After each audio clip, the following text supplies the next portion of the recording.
राधे राधे। राधा रानी की कृपा आप सब पर सदा बनी रहे।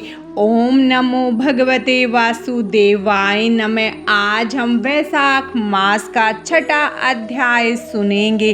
5वें अध्याय में हमने कीर्तिमान का अपने राज्य में वैशाख मास के धर्म का पालन करना और यमराज का ब्रह्मा जी से राजा के लिए शिकायत करना उस बारे में सुना था। आज हम छठे अध्याय में ब्रह्मा जी का यमराज को समझाना और भगवान विष्णु का उन्हें वैशाख मास में भाग दिलाने की कथा को सुनेंगे। तो चलिए हम अपनी कथा का श्रवण करते हैं। ब्रह्मा जी ने कहा, यमराज, तुमने क्या आश्चर्य देखा है? क्यों तुम्हें खेद हो रहा है? भगवान गोविंद को एक बार भी प्रणाम कर लिया जाए तो वह 100 अश्वमेध यज्ञों के स्नान के समान होता है। यज्ञ करने वाला तो पुनः इस संसार में जन्म लेता है, परंतु भगवान को किया हुआ प्रणाम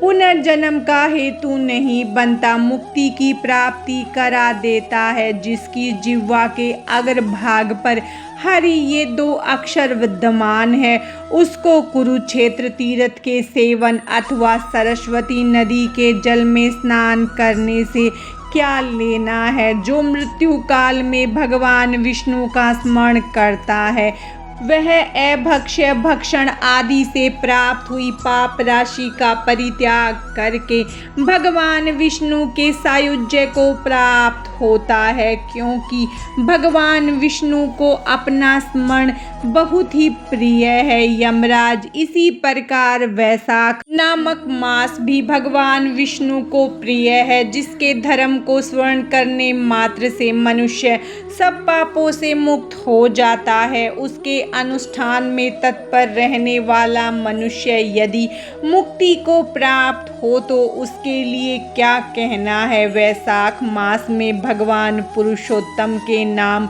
और यश का गान किया जाता है, जिससे भगवान बहुत प्रसन्न होते हैं। पुरुषोत्तम श्री हरि संपूर्ण जगत के स्वामी और हमारे जनक हैं।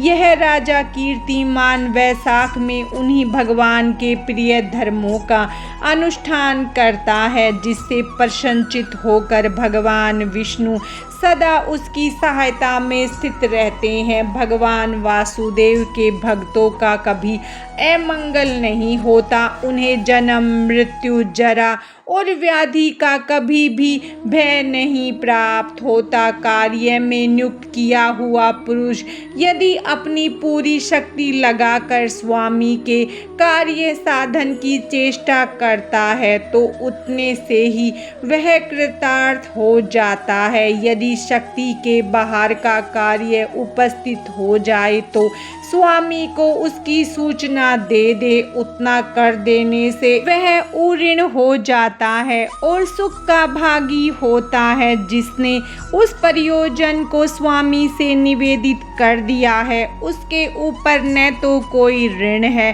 और न पातक ही लगता है। अपने कर्तव्य पालन के लिए पूरा यत्न कर लेने पर प्राणी का कोई अपराध नहीं रहता। यह कार्य हमारे लिए असंभव है, अतः इसके विषय में तुम्हें शोक नहीं करना चाहिए। ब्रह्मा जी के ऐसा कहने पर यमराज ने दीन वाणी में कहा, तात, मैंने आपके चरणों की सेवा से सब कुछ पा लिया। तब ब्रह्मा जी ने पुनः समझाते हुए कहा, धर्मराज, राजा कीर्तिमान विष्णु धर्म के पालन में तत्पर है। चलो हम लोग भगवान विष्णु के समीप चले और उन्हें यह सब बातें बताकर पीछे उनके कथा अनुसार कार्य किया जाएगा।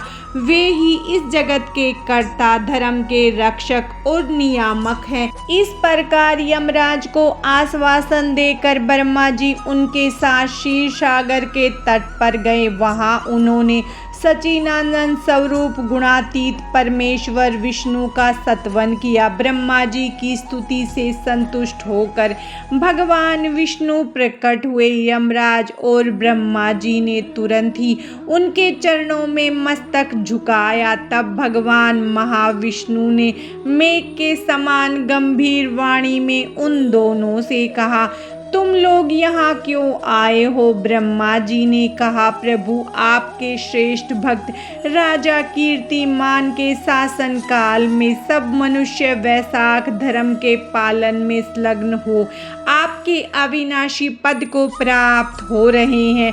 इससे यमपुरी सुनी हो गई। उनके ऐसा कहने पर भगवान विष्णु हंसते हुए बोले, मैं लक्ष्मी को त्याग दूंगा।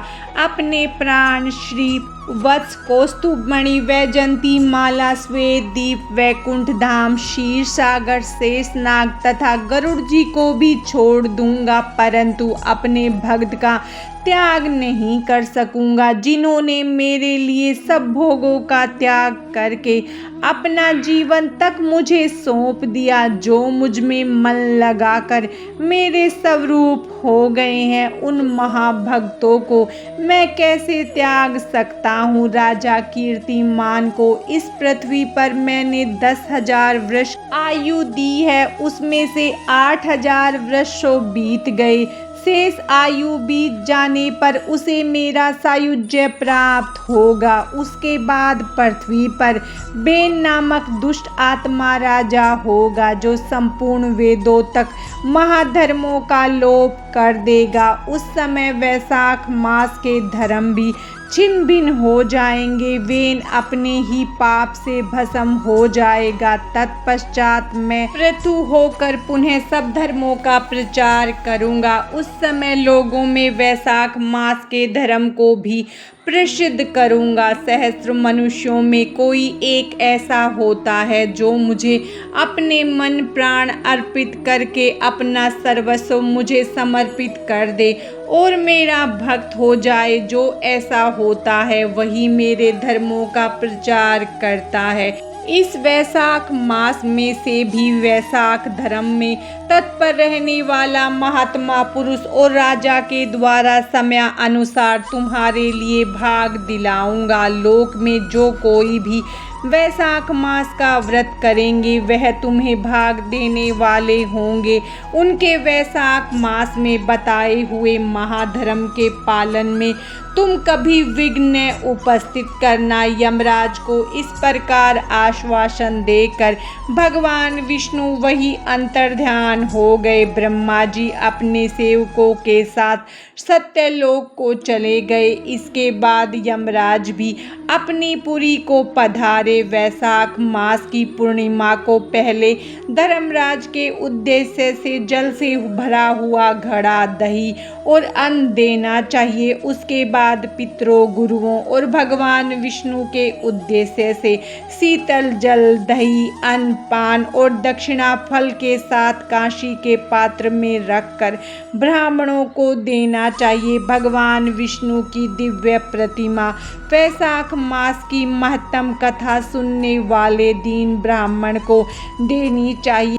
उस धर्म वक्ता ब्राह्मण को अपने धन से भी पूजित करना चाहिए। राजा कीर्तिमान ने सब कुछ उसी प्रकार किया। उन्होंने पृथ्वी पर मनोवांछित भोग भोग कर शेष आयु पूर्ण होने के पश्चात पुत्र पौत्र आदि के साथ विष्णु धाम को प्रस्थान किया। मिथिलापति ने कहा, महात्मे, दुरात्मा राजा बेन प्रथम मनवंत्र में हुआ था और ये राजा इक्ष्वाकु कुलभूषण कीर्तिमान वैवस्वत मनवंत्र के व्यक्ति हैं। यह बात पहले मैंने आपके मुख से सुन रखी है, परंतु इस समय आपने और ही बात कही कि यह राजा जब वैकुंठवासी हो जाएंगे उसके बाद राजा बैन उत्पन्न होगा। मेरे इस संशय को आप निवृत्त कीजिए। श्रुति देव ने कहा, राजन, पुराणों में जो विषमता प्रतीत होती है वह